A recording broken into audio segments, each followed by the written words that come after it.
Assalamualaikum warahmatullahi wabarakatuh. Kali ini kita akan membahas mengenai pertanyaan-pertanyaan seputar guru. Seperti ini. Kenapa masih mau menjadi guru gitu? Atau presnya seperti ini. Kalau gajinya kecil, kenapa nggak cari kerjaan lain gitu ya? Oke, yuk kita bahas. Sungguh menarik pertanyaan yang tak pernah gagal muncul di kolom komentar. Setiap kali ada diskusi tentang nasib guru, selalu ada pertanyaan, kenapa masih mau jadi guru? Atau variasi lainnya jawabannya. Atau pertanyaannya, kalau gaji kecil, kenapa nggak cari kerjaan lain? Seolah-olah menjadi guru adalah keputusan hidup yang setara dengan memilih rasa es krim di musim panas. Sederhana, ringan, dan tanpa konsekuensi berarti. Baiklah, mari kita jawab pertanyaan ini secara mendalam ya, dengan sedikit bumbu yang cukup menarik, yang mungkin akan menggelitik logika kita semua. Yuk kita goreng. Pertama-tama, mari kita bicara tentang profesi ini sebagai panggilan jiwa. Ya, guru seringkali disebut memiliki panggilan jiwa. Tapi tahukah kamu bahwa panggilan jiwa itu seringkali muncul seperti telepon tak terjawab di tengah malam? Anda tahu itu penting, tetapi ketika Anda mengangkatnya, ternyata ada suara yang berkata, "Selamat, kamu telah memenangkan tiket masuk ke dunia penuh tanggung jawab tanpa akhir." Upah yang hampir tidak mencukupi dan pengakuan yang seringkali setengah hati. Namun, apakah guru menyerah? Tentu tidak. Mereka menerima panggilan itu dengan senyum di wajah dan di hati yang penuh harap. Meskipun mungkin ada sedikit rasa khawatir di pojokan hati, tetapi ada sebuah pertanyaan, mengapa gitu ya? Nah, karena mereka percaya bahwa mereka adalah bagian dari sesuatu yang lebih besar. Bahwa pendidikan adalah fondasi dari sebuah masyarakat yang nantinya kedepannya dapat berdemokrasi secara lebih dewasa, dan bahwa mereka sedang membentuk tentu aja masa depan sebuah bangsa. Ironisnya, masa depan bangsa ini tampaknya tidak begitu peduli dengan mereka. Mari kita masuk ke aspek finansial, karena ini inti dari banyak komentar yang disebutkan di awal.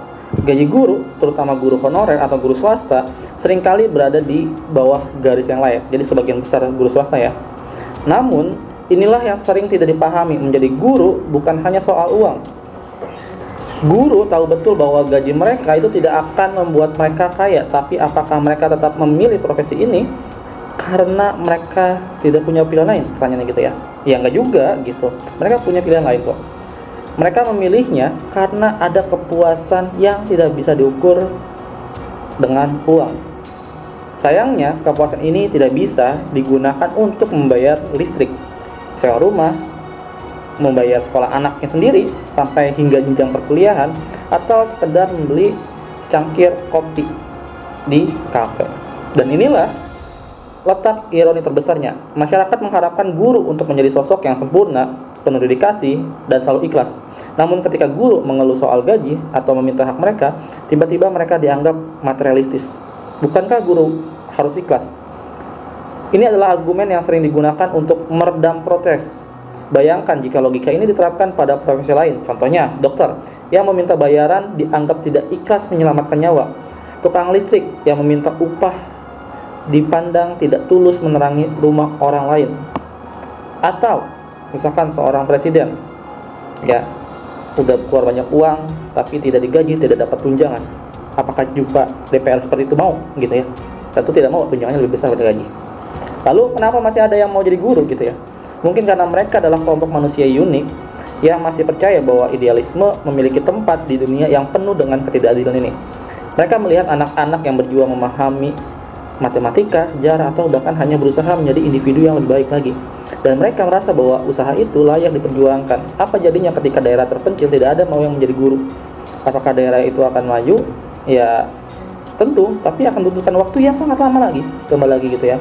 Hanya memangkas kemajuan itu adalah dengan pendidikan.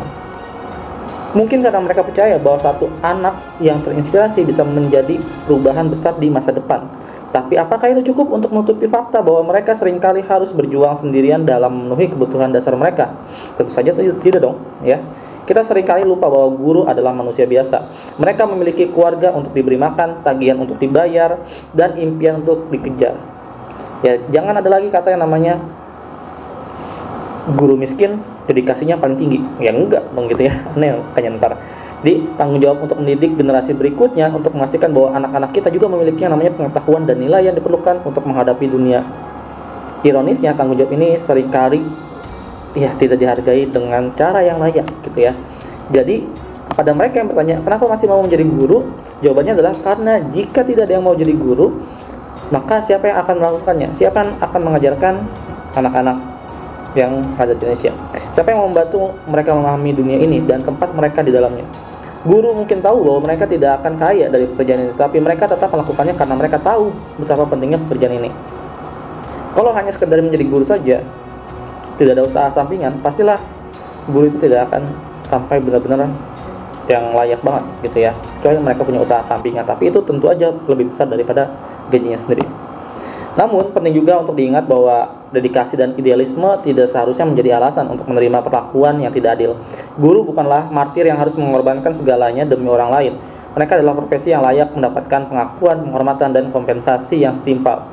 Mengharapkan guru untuk bekerja dengan gaji yang rendah sambil tetap memberikan yang terbaik adalah bentuk ketidakadilan yang nyata.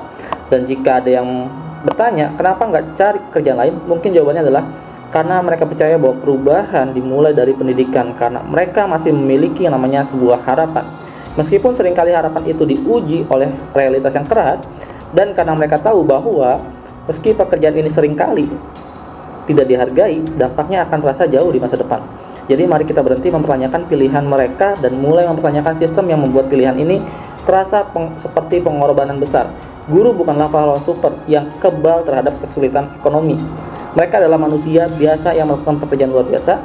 Sudah saatnya kita coba menghargai apapun bentuk usaha yang mereka sedang perjuangkan.